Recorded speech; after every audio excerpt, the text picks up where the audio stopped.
Hello, I'm Maricela Kelleton with the news update.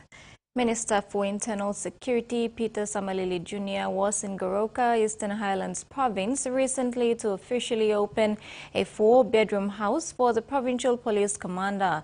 The 500,000 kina infrastructure was funded by the Goroka District Development Authority.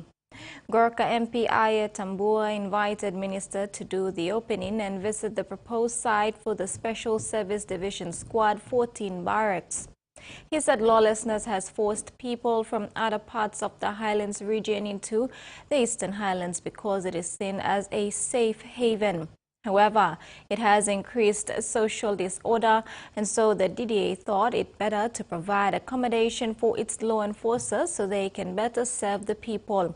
Meantime, Minister Samalili Jr. was impressed with the 14-hectare land for the proposed SSD Squad 14 barracks. Hanganofi Secondary School recently received a school truck courtesy of the Office of the Member for Hanganofi. MP Robert Atiyafa personally presented the Isuzu NPR Dyna to staff and students. He said it's been 10 years since the school received any kind of assistance from the district office. Atiyafa hoped the truck will be put to good use to support the school board and management. Kafetina Secondary and Homu High will get school trucks as well when the new Hanganofi district market is officially open. Meantime, Atiyafa said the district has plans to build a high school in Ramu or Kesavaka and upgrade one of the 2 secondary schools to become a school of excellence. The 15th of June effectively marked the 19th anniversary of Bougainville Provincial Day. The theme, Embrace Our Past, Celebrate Our Present and Move Towards Independence, was highlighted by Desmond Popon, Director of Social Equity Services. The Department of Community Development led the celebrations and is currently conducting a census and advocating against gender-based violence. Ponpon emphasized the significance of the name change, symbolizing Bougainville's progress towards self-governance and independence. In regional news, the federal court has formally recognized an indigenous community as native title holders over land and waters around Queensland's Sunshine Coast.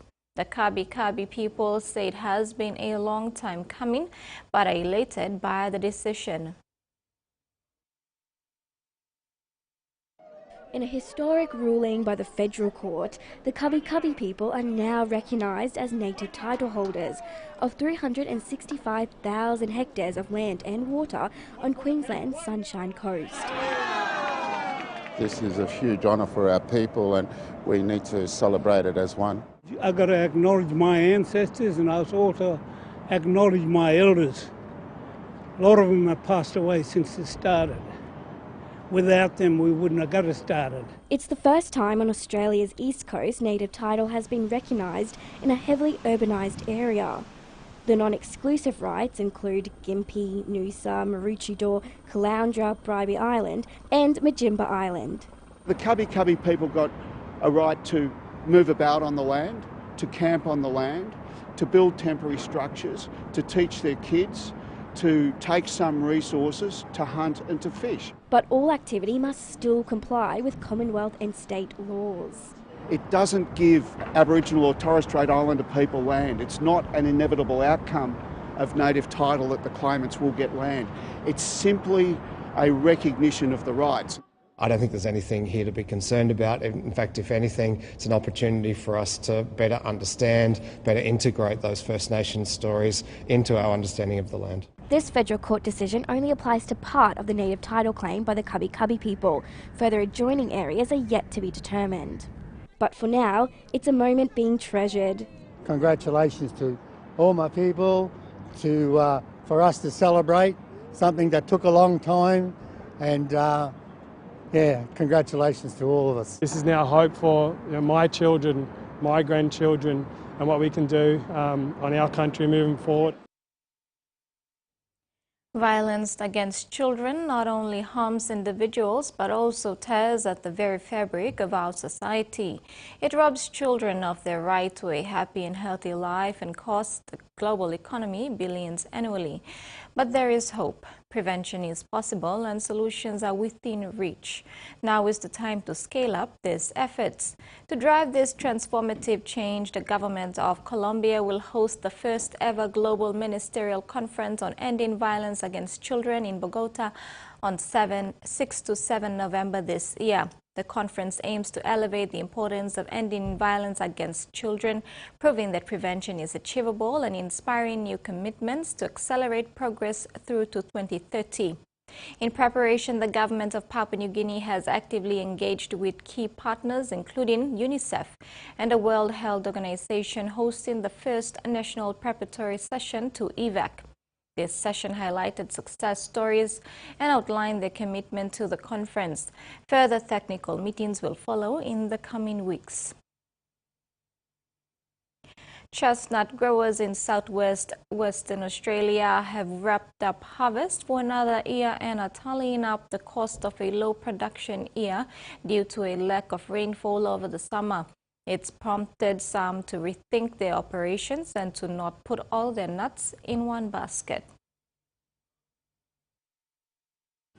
In what is usually a cracking harvest, John and Linda Stanley are sorting through slim pickings. We normally work on a 12-tonne crop. This year, because of the drought and the heat, we're down to 1.7 tonne, which is about 14% of what we expected. The couple own a 70-acre chestnut farm near Nannup. They've experienced a major drop in production. But look at the state of the nuts. The lack of water means they've never pumped up. Oh, it's devastating to come out and see these on the ground. Now they're weighing up how to future-proof their business for climate variability. You've got to think outside the box, and you've got to think of different ways of growing and developing your business. Grow chestnuts and send them to the market. They've already been doing that by offering farm tours and selling a diverse range of products.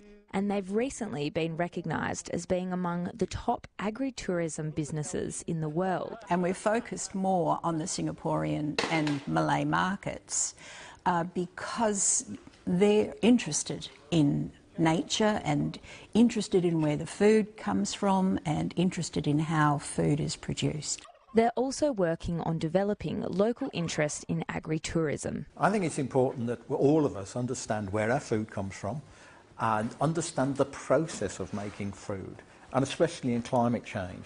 It's a lot to nut out. In sport, defending champions and fourth-placed United Brothers escaped defeat when they were held to a 2-all draw by sixth-placed Eastern Aces in a low-scoring match at the Bicini Diamond on Sunday.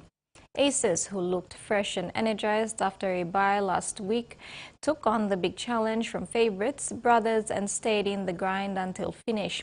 Coming off a big win over Defence last week, Brothers got their work cut out for them thanks to a committed Aces side led by Clifford Kosei, Kepas Momo, Elijah Gele, and Joshua Isimel.